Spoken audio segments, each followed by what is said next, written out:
She's down? No way, dude. Actually? She must have been quartering me. Oh, dude.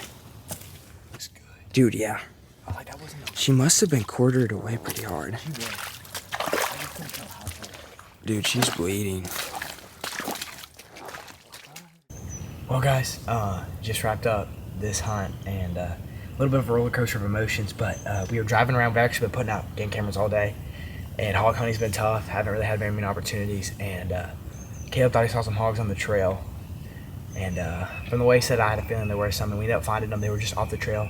I had to put a quick stalk on them, but it was a great group of hogs. Just had this big sow. She was probably the biggest one there. A few spotted hogs, things like that. But right as we got in close, Caleb felt a wind switch, so I had to rush a shot, and I ranged her about 39, and originally thought the shot was very bad. It was far back. I hit her on this backside that's laying against the ground, but I thought I hit her in the femoral area, to be honest. But in the back of my mind, I didn't know that she was quartering away, and just from her reaction and her running away, it looked like it hit her pretty hard.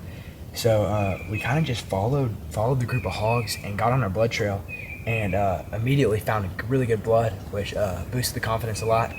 And then, I'd say 20, 30 yards in, saw her dead. She was piled over, and we actually flipped her over, and her exit was right here.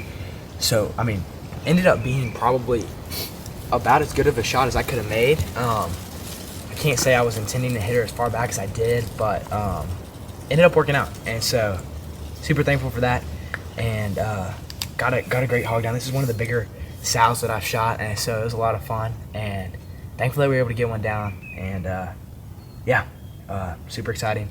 We got a little bit of daylight left, so hopefully we can get another one down. We're gonna be putting out a bunch of cameras, but maybe we can get another one down. But super exciting, and thankful that this one rolled our way and we got a little lucky, but got a heck of a hog down, so can't complain.